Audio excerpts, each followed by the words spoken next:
mga bago, mga kuya and ate, and welcome back, Ate Elijah. Praise God. Yan, praise God. And yun po, ito po ang aming panambahan. Ang pangalan po ng church ay Family Covenant Church International. Our family away from home.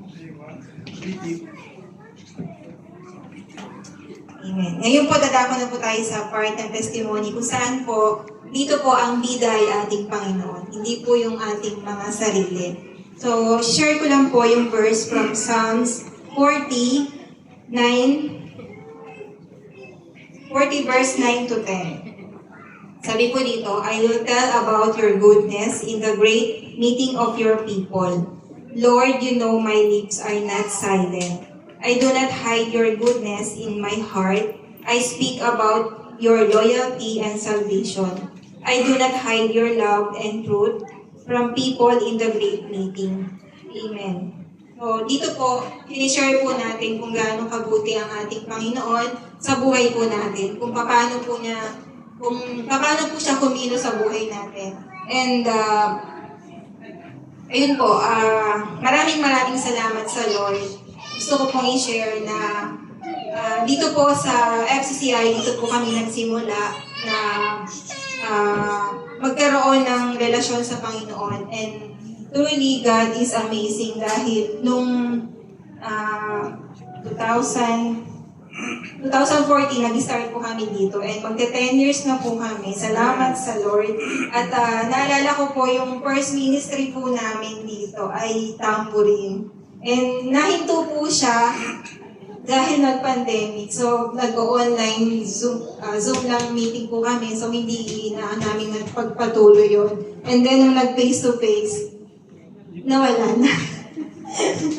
Ngayon, medyo bumagat. So, hindi na, parang nakiya nung sumayaw. And glory to God, itong late, nung last month, ang aming leader po pala ay si Ate Ces. Si Ate Ces po ang nag-encourage po sa amin na, bakit, gusto niyong sumayaw ulit. And, inaantay ko din yun, minsan nakaka-miss po na sumayaw po at magpuri sa Lord. Pero, ayun, wala na kasi kung gusto. And, ayun, salamat kay Ate Joy kasi Friday po ngayon and today po kasi ang off niya. Pero kung Saturday, parang medyo kaya ayun po. Si Lord ang gumawa ng way para pumabalik yung tambourine. And salamat sa Lord. Meron po kaming mga bagong recruit. Sila Ate Aki and Ate Madi. And soon po si Ate Ray. And si Ate Sinta. Next si Ate Natna. So open po ang mga gustong sumama po sa mga gusto pong mag-tambourine and sa mga wala pa pong ministry, welcome po ang bawat isa.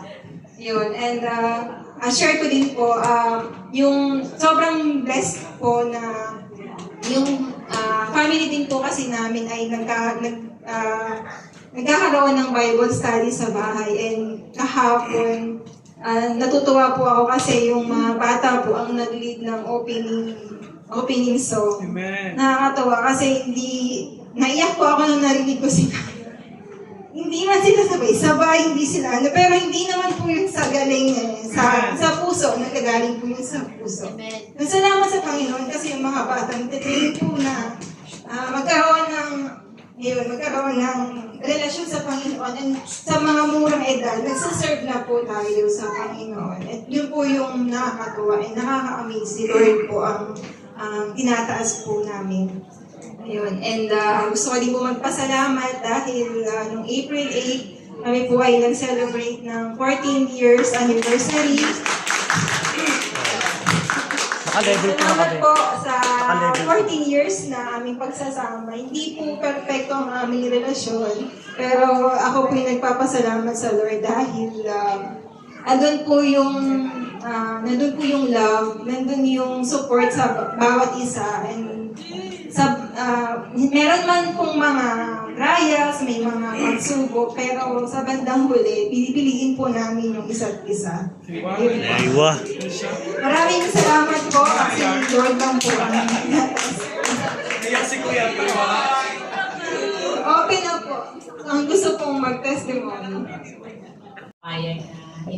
ko maihayag mo yung araw, yung masasalamat ko sa Panginoon Jesus.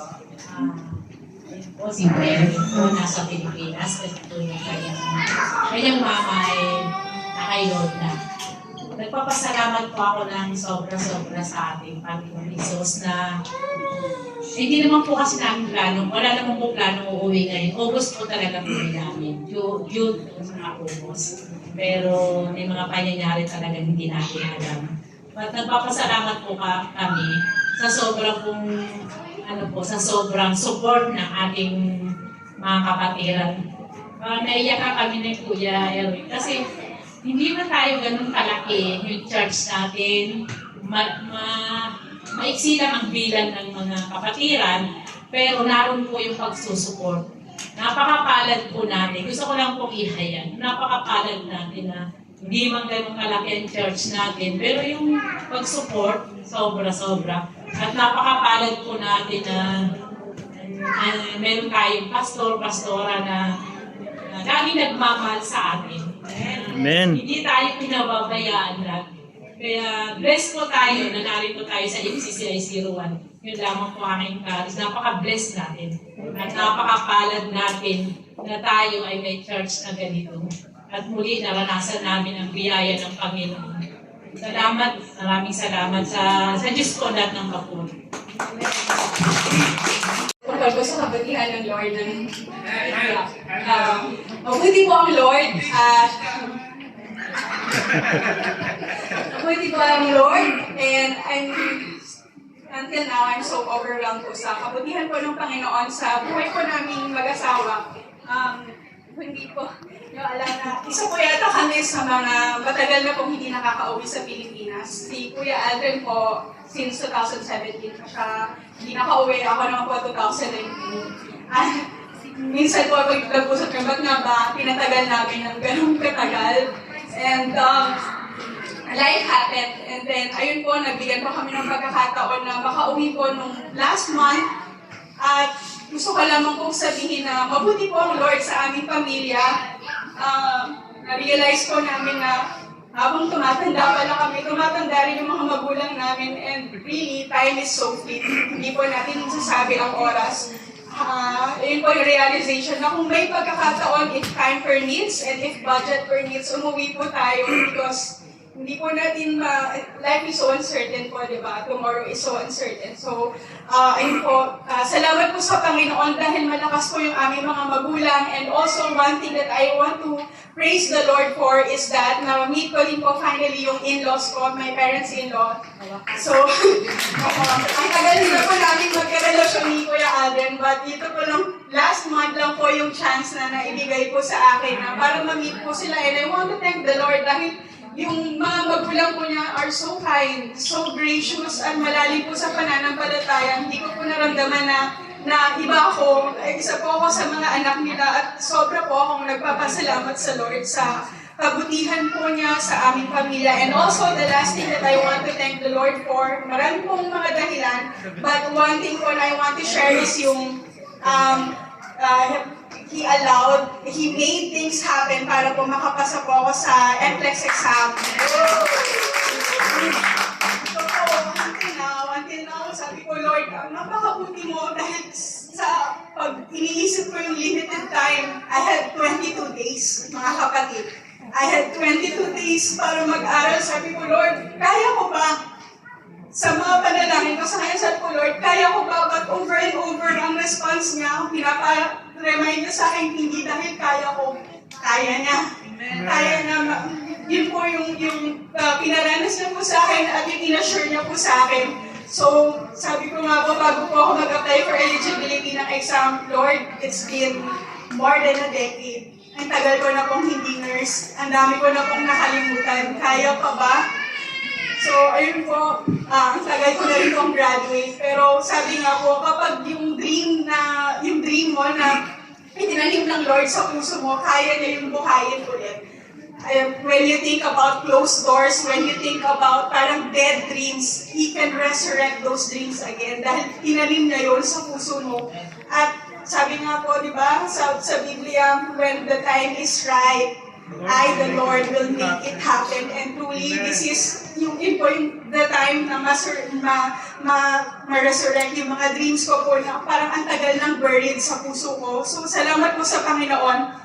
March 26 po, on the day of my exam, alam niyo po sa review center, yung mga passers, sabi po nila, humingi daw po sila ng sign bago po mag-take ng exam. Sabi nila, ang hiningi daw po nilang sign, makakita sila ng butterfly.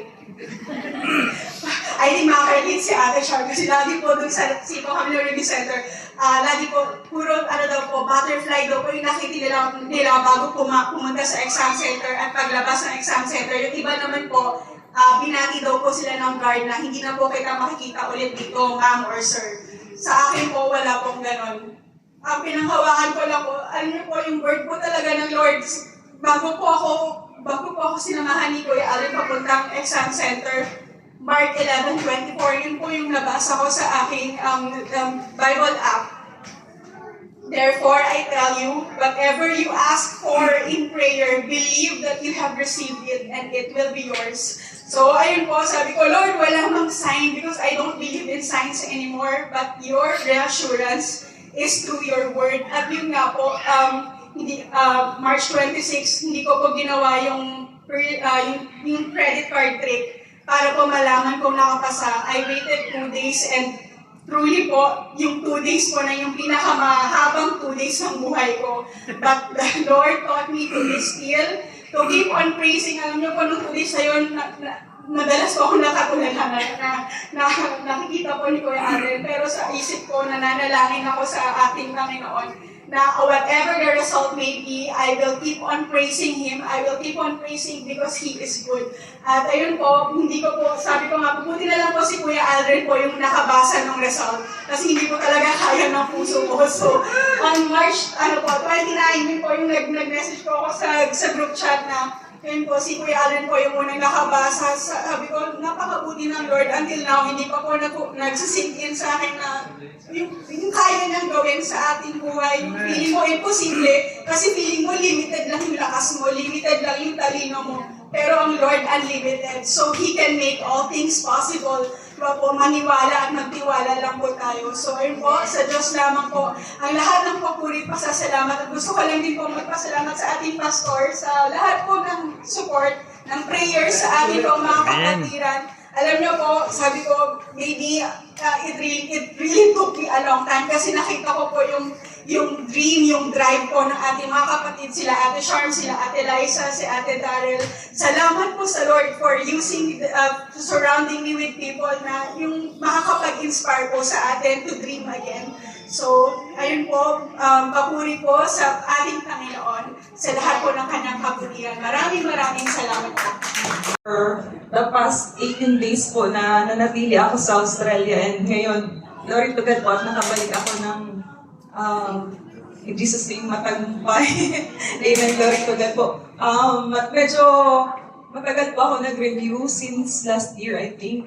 And tapos yung exam is within 8 minutes, each station. So, lahat po kami actually natutulala dahil 8 minutes lang siya in each station. Tapos alam mo yung mahabang pag-review, hindi mo alam kung anong lalabas. Pero ayun, si Lord na ang bahala sa result. 8 weeks pa po ang result, pero ngayon pa lamang po, kiniklaim ko na Amen. si Lord ang Ice cream! Ice cream! Kumbaga, sa own strength po namin, hindi talaga siya yung sa aming makapagpapasa, kundi si Lord lamang. And sabi, before po ako mag-exam, actually, on the day na lumapag po ako sa Australia, sabi ng Lord sa akin, sabi niya, you go before me and follow me. You place your hand of blessing on my head. Yan po yung yung pinangahawakan ko na promise ng Lord na siya po nagdala sa akin sa Australia. And He made it possible sa provision niya. Alam naman po natin na hindi siya mura yung pagpunta doon. So, I know that the Lord has planned ahead. Kumbaga, before pa natin naisip na pumunta doon or magkaroon ng dream, si Lord na nagbigay. Amen. And salamat din po sa pastor and pastora and sa mga kapatiran na nag-support sa aking asawa.